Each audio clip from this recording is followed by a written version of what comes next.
Okay, so now we are in the bedroom of the home. So this is the bedroom that we would offer an overnight trial in. So with this home, you have the option of staying overnight and fully experiencing the remote supports and assistive technology. This would be the space where you would stay if you did that. So we do have some remote support components. We have a motion sensor up in the corner of the room that can detect movement and activity. We have window sensors on the windows, so we know when those are open and closed. We have the button over here that you could use to contact remote supports if you needed anything during an overnight stay. The GeoComm is also connected to remote supports, so that has GPS tracking and then also a way that you can contact for help if you need it. On the bed, we have the MFit seizure detection mat, which is also an option with remote supports. This one is not currently live. Then we also have the pressure sensor that would be on the bed, and that would notify remote support staff if the person is in bed or if they've gotten up in the middle of the night or have potentially fallen and might need some help. In addition to the remote supports, we have a bunch of different off-the-shelf options. So we have a more affordable option for a button that you can call for help. So you can press this button and then the sensor is located in another room so it can let a caregiver or a provider know if you need assistance. We have the Google in here for some smart home controls. We have the QR code that can show how to do various tasks in the bedroom, such as making the bed.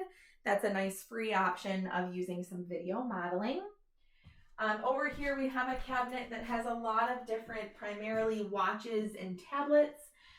So watches are a common request that we get, whether it's for GPS tracking, reminders, seizure detection, timers.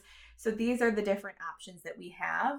Most of them are not active. They're primarily for the purpose of seeing if the person likes wearing the watch, if they'll tolerate it, and then we can kind of go from there.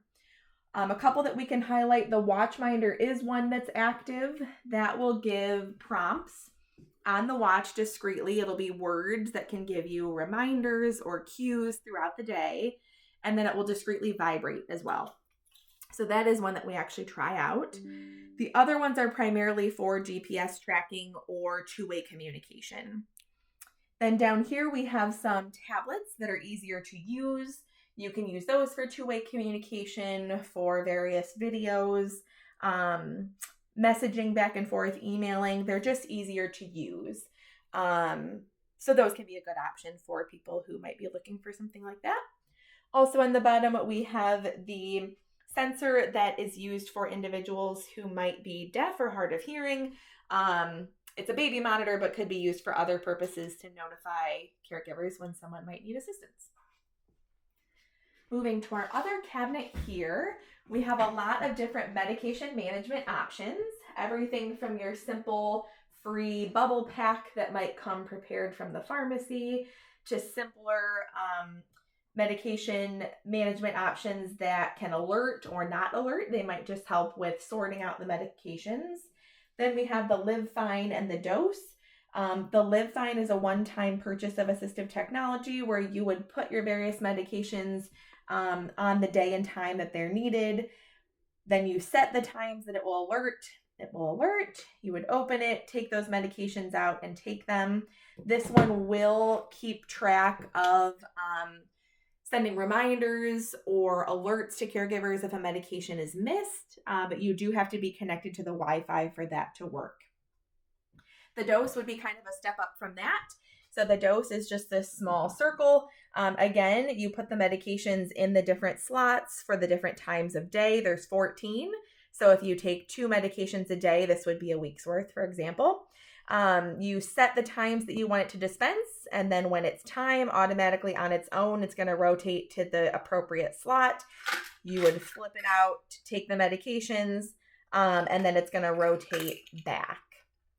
This will also send reminders via text message, phone call, or email, and then it can also notify caregivers of medication compliance or if it's time for a refill, etc.